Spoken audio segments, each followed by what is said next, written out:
some other things too. Okay. Let me know. Can you see my screen? Yeah, I see. Yes, I can. Oh, Genesis. Yeah, you just yeah. have to be a co-host. It looks good. Okay, great. So just as some background, we've had a session on the book of Genesis, and what we try and do is pair it with something from a great work, right? And so the first thing we looked at was Genesis 3 and Paradise Lost, which was really fun. Got to show clips from Star Trek. Genesis 4, of course, is East of Eden, John Steinbeck's novel, which is phenomenal. You'd be surprised, but the start of Genesis 6 has a lot of similarities to the Iliad. And today we're going to leave fiction and look at 2 paragraphs in Aristotle's Politics, definitely nonfiction. We also look at great art. So here's Peter Bruegel's, he actually did 2, but here's an image of the Tower of Babel from Peter Bruegel's. Now, okay, so who has a good voice? Mike, are you there still? Mike? Or we lose you? Okay. Am I muted? Yeah, could you go ahead and read these 5 verses, and then I'll go to the next page and we can read the next ones. And all the earth was one language, one set of words, and it happened as they journeyed from the east and the valley in the land of Shinar and settled there. And they said to each other, "Come, let us bake bricks." I'm sorry, my vision of 3 people are cutting off this thing. I don't know how to fix that. Okay, and burn them hard. Thank you. And the brick served them as stone, and bitumen served as mortar. Yep. And they said, "Come, let us build us a city and a tower with the heavens, that we may make us a name, lest we be scattered over the earth." Over all the earth. You got it. Over all the earth. Okay. So those 5 verses are human perspective. I'll read the next 5. I'm not saying I'm the Lord, but here's God's perspective. And the Lord said, as one people with one language for all, if this is what they have begun to do, now nothing they plot to do will elude them. Come, let us go down and baffle their language there, so that they will not understand each other's language. The Lord scattered them from there over all the earth, and they left off building the city. Therefore it is called Babel, for there the Lord made the language of all the earth Babel, and from there the Lord scattered them over all the earth. Okay, now what has happened already in Genesis that we should consider, right? This is, just 10 verses, but there's a lot that's happened. We're going to go very quickly, but key points. Okay, so here is, God creating Adam, according to Michelangelo. Genesis 1 through 2:4 is the first creation story. God speaks creation into being. He creates the stars, the planets, the earth, plants, animals, and humans. God says, "Let there be light," and God called the vault heavens. So the heavens are important. One thing to note is God pauses after each day, and beginning with the second day, God sees that creation is good, or very good, after the creation of humanity. Okay, this is Eve, given by Michelangelo. And the Genesis 2, starting with verse 5, is the second creation story. God gives Adam the job of naming the beasts and the fowl.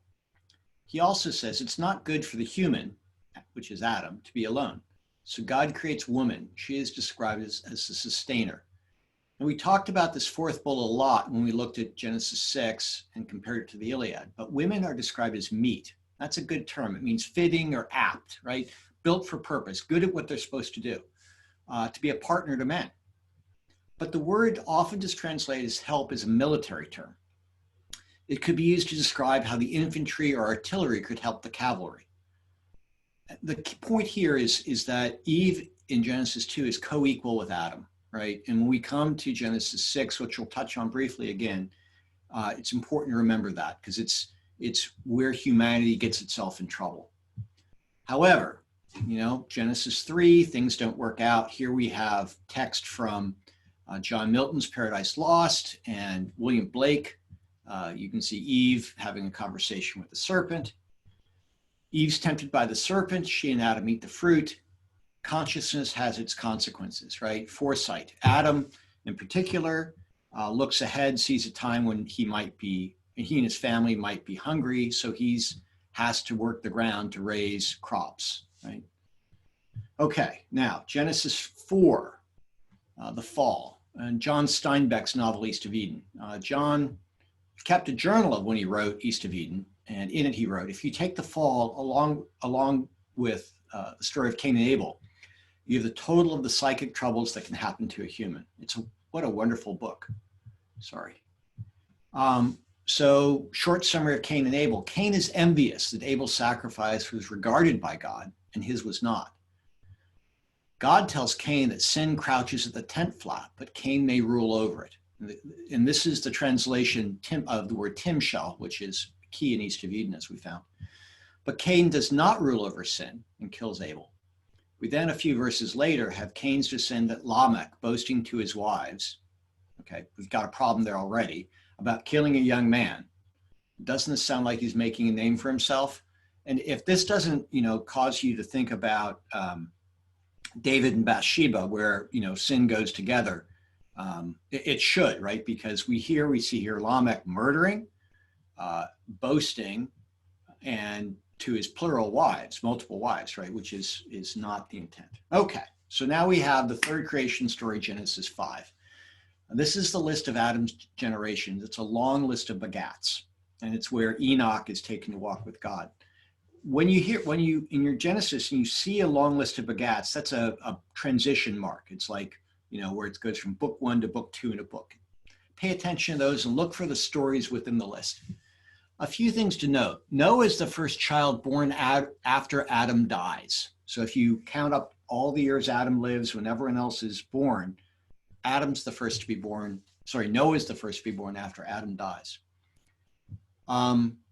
The other thing is that while Adam was alive, the sons of God, which are Seth's children, remember Seth is the third son of Adam and Eve, didn't pursue the daughters of men. And the point here is that an individual can make a big difference. We'll see that with Noah too. But if you ever think, hey, can I make a difference? Okay, maybe you're not Adam, you didn't walk in the Garden of Eden with God, but you can make a difference. We can make a difference. Okay, now we go to Genesis 6. This is from the Iliad, this picture, and it's two Greek warriors taking Briseis, who's a captive, to Agamemnon.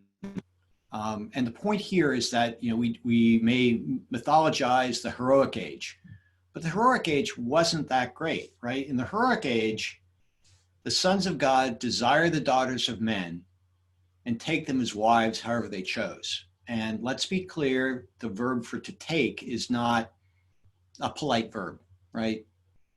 God gets upset at this. He limits humanity's to 120 years. And the offspring of these sons of God and daughters of men are the heroes of yore, the men of renown. They made a name for themselves. What's the result of this? God regrets having made the human on earth and was grieved to his heart. So there's a bunch of bad behavior, right? We've got people making a name for themselves through violence. We have treating women as objects. And if you think about the pattern here, it's you see something you shouldn't have, you want it, and you sin and you act on it. And I think we all struggle with that. I certainly do. But this is what's happened so far. Okay. So how does God react? He wipes out the world except for Noah, Noah's family, and the animals on the ark. Now Noah, he found favor in the eyes of the Lord. He was righteous, blameless in his time or his generation. We have the flood. We have the Noahic covenant. And the Noahic covenant, God says, don't take the blood of another. And humanity, you have to help me enforce this. So God makes us to be partners in that. He orders us to be fruitful, to multiply, to swarm throughout the earth. Okay, now Noah plants vines, it gets drunk. We're not going to cover that today. We then have another line of begats. So that's what's come up so far. Quick summary. God's the creator. The stars and the planets are created. God also created lower things. As part of creation, God pauses and evaluates what he's created each step. Humans are built for community, not isolation. So we're not supposed to be by ourselves. We learn from the other. So, Adam and Eve are different, but they learn from each other, and either on their own is not complete. We're built to explore in the name versus making a name for ourselves, right? If you look at what Adam was supposed to do, look at the animal and call that one rhino, call that one hippo, call that one fox, right? That was Adam's job, not to make a name for himself, right? Which Lamech did, and the heroes of renown did. We need to be careful about what we see and what we want. Sight leads to desire, leads to sin, leads to death. And by the way, it's not just the Bible that says this, right? The Stoic philosophers figured this out as well. An individual can make a difference. Each of us can make a difference. And we're supposed to swarm over all the earth. Okay, so that's the background. Now let's compare this to what Aristotle has to say. We're gonna have two quotes. But first of all, the Greek word for a city is polis, right? Acropolis is the fortress of the city. From polis, we get the word politics. Aristotle's book about cities is Politics. And what does he say about cities? The city-state has at last attained the limit of virtual complete self-sufficiency. And thus, while it comes into existence for the sake of life, it exists for the good life. The object for which a thing exists, its end is its chief good.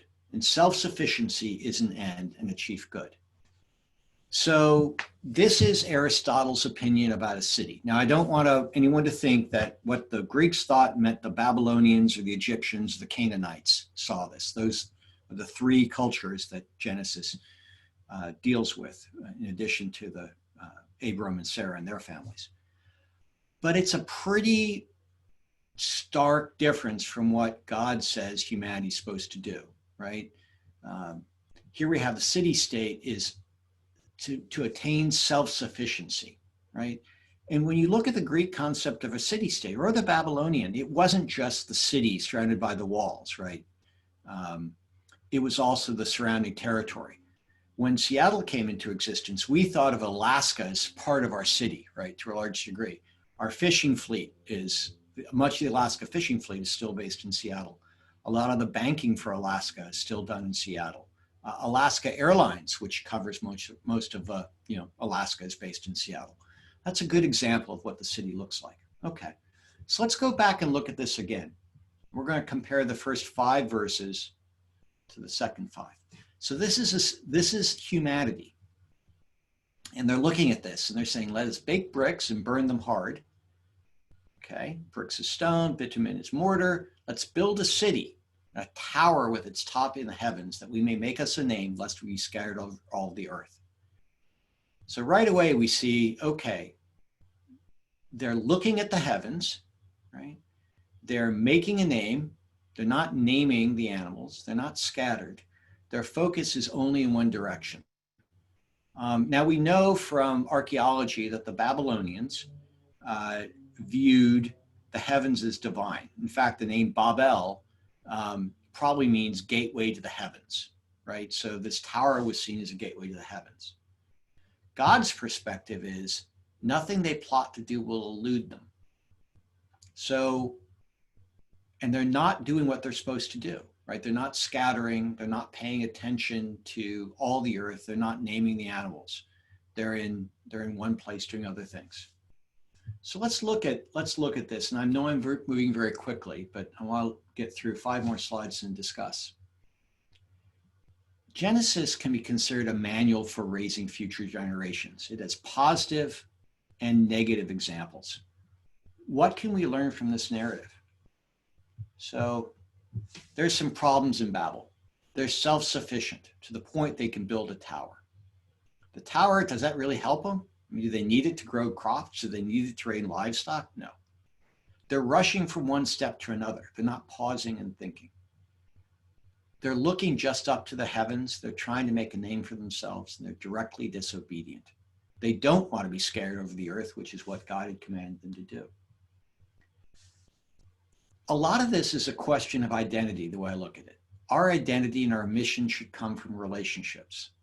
One of these is with God, and one of these is with others. Love the Lord your God and love your neighbor as yourself.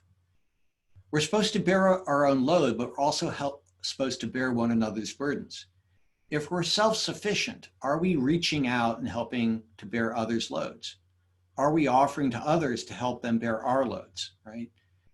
Part of this is like what you're good at, right? I'm good at some things, I'm not good at others. I'm probably not the right person to run a hospitality ministry, but I can scrub pots and pans. So am I offering my gifts where I can and then accepting the offer of other people? Self-sufficiency shouldn't be our goal. Relationship and mutual service is what we're called for. Genesis 2 covers this. Adam and Eve are different. They help each other. Genesis 11 speaks to this at the corporate level. The second thing is where you look determines your trajectory, right? We've learned that what you look at leads to what you desire. If you're not careful, that leads to sin and leads to death. Humanity in the Valley of Shinar put their attention on the heavens. This became idolatry. So what should we do? We should look for God in both high places and low.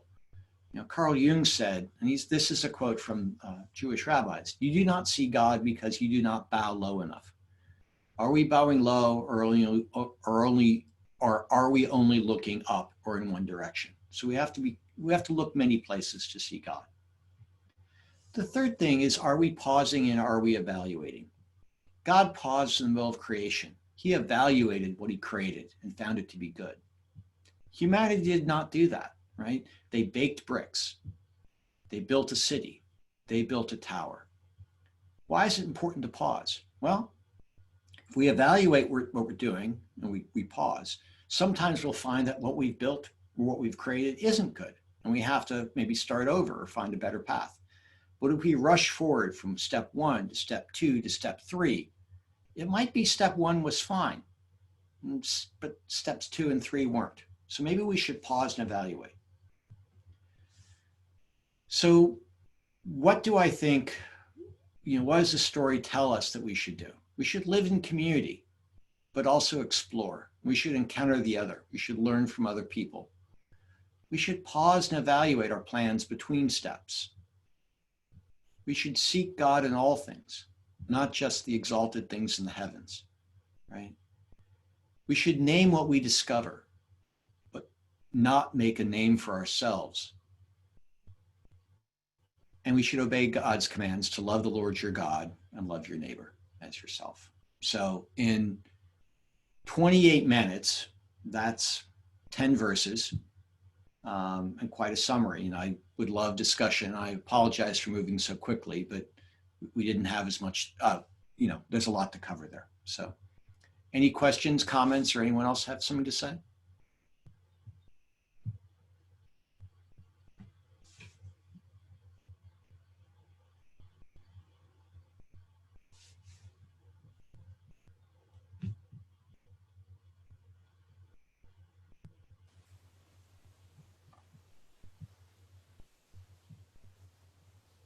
Oops.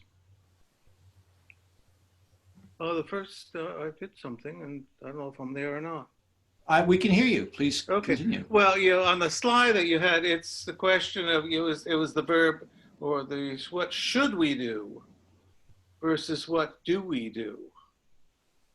And there's then the problem, I think, lies right there. It's the question of the human ego,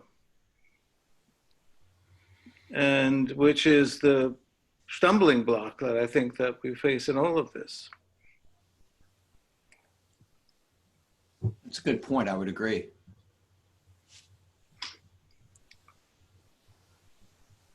Karen, any observations? You look thoughtful. I was thinking that the corporate versus the individual kind of thing, that we're caught up in that self-sufficiency at the corporate level, and we all need to, that just kind of made me think about now, and how we've, the kind of, we're not looking at the other. We're so caught up in our, I gotta have this, I gotta have that, I gotta succeed. Just made me think about that. One of the questions it caused me to think about was, what gifts does Epiphany need to receive from other parishes or from other communities, right? And I don't want to throw stones at Epiphany, but could we be more of who we're supposed to be by receiving a gift from someone else? And sometimes a gift is, you know, a pointer, right? You know, not always what you want to hear, but something you need to hear. Mhm. Unfortunately, I've had quite a few of those in my life. So.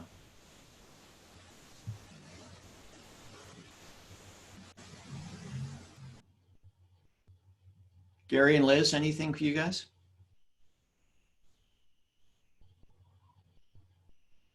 You're on mute.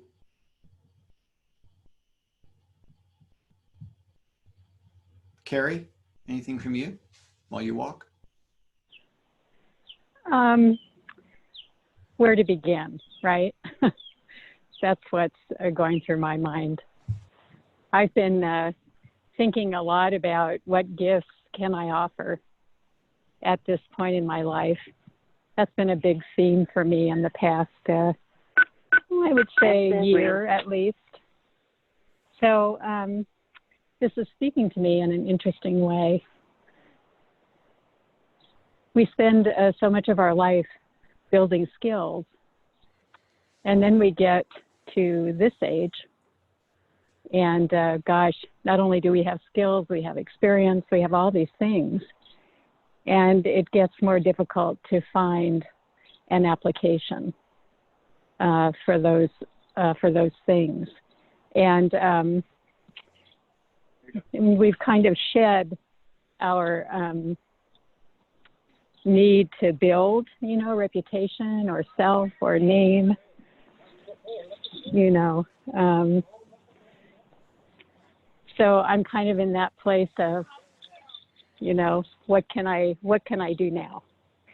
And maybe that flows into this community, this Epiphany community. What can we do now? So that's what I'm thinking. That's a good word. I mean, you have a lot. There's a lot you can give. You know, you do have a tremendous set of skills. Gary, any thoughts from you? Oh, you're muted, buddy, or you're not connected to audio.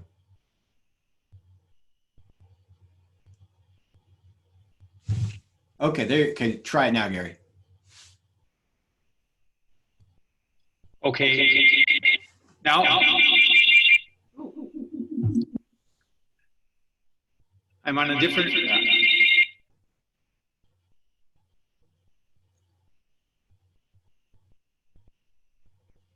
You'll need to disconnect one of your devices from the audio for no echo. I think.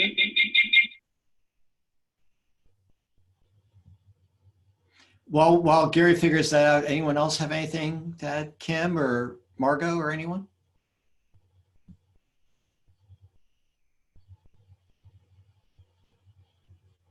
Margot, you muted.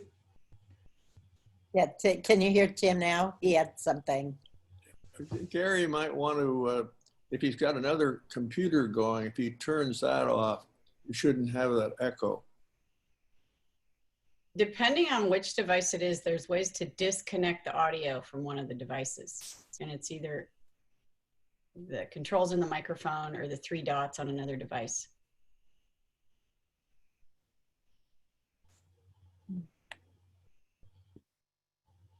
I just turned off my other computer, so now I think I have audio.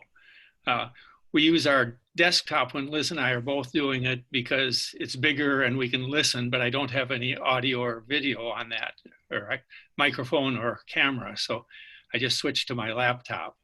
But unfortunately, I don't have anything to add at this point. No worries. Tim, Margot, anything to add?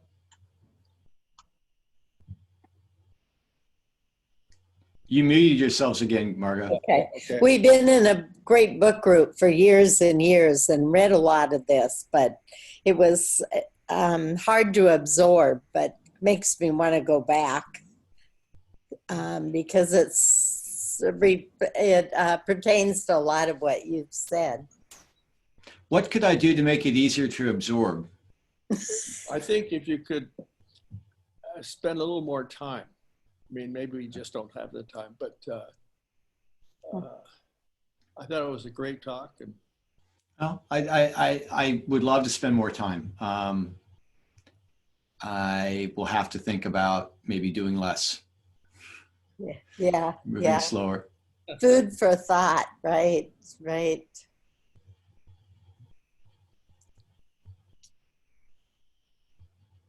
Okay, well, I have one more slide. I'll just say where we are in Genesis. I'm not going to put the slide up. Well, there's a nice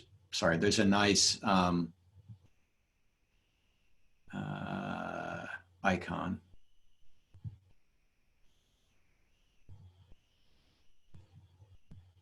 Okay, so after the Tower of Babel, there's another list of begats, and then the story moves to the family of Abram and Sarai.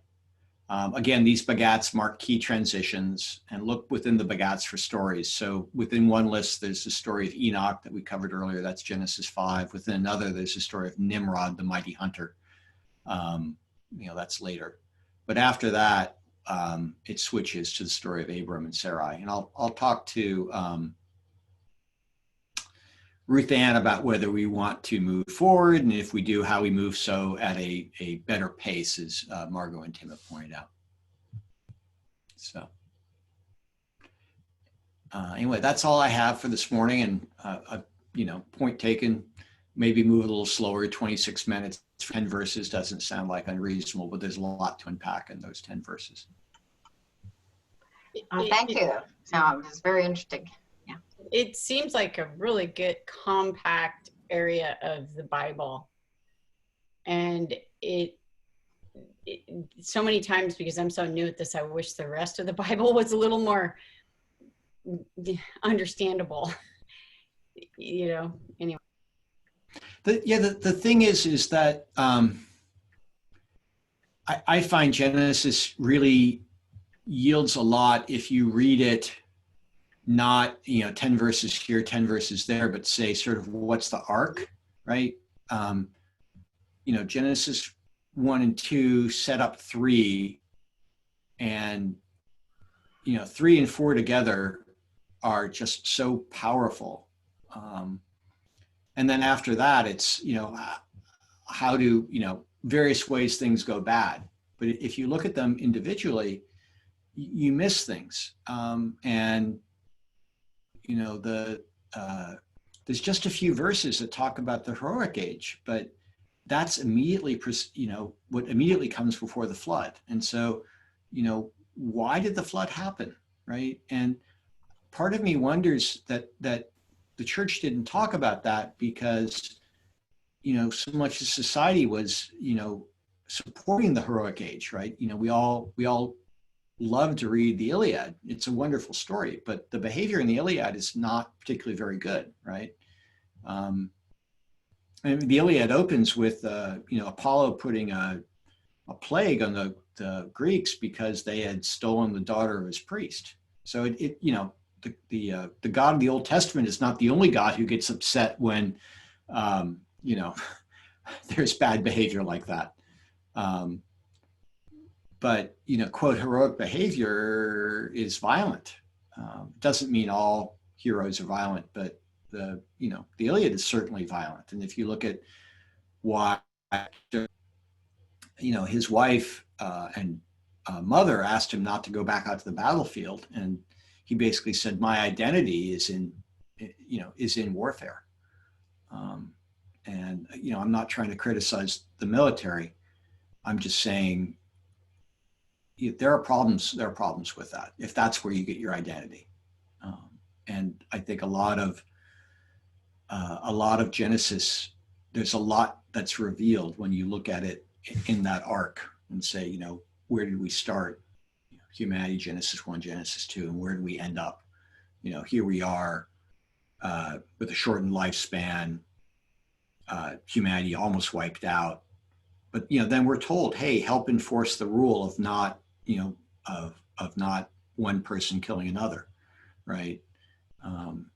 But don't make a name for yourself with a building. Don't make a name for yourself paying attention to the heavens. Don't focus only on the heavens, right? So, now the next stage is Abram, who's a wanderer, right? He wanders. Abram and Sarah, they wander all over the place. They never settle down in one location at all. And we're going to leave the area of Mesopotamia in the next little bit and not return there until narrative of the Old Testament, really until the fall of Jerusalem. There's a few backs and forth, but the next little bit is about Canaan and Egypt. So there's 3 civilizations in Genesis and Exodus that, in fact, the Pentateuch, there's 3 civilizations that come into play: Mesopotamia, Egypt, and Canaan.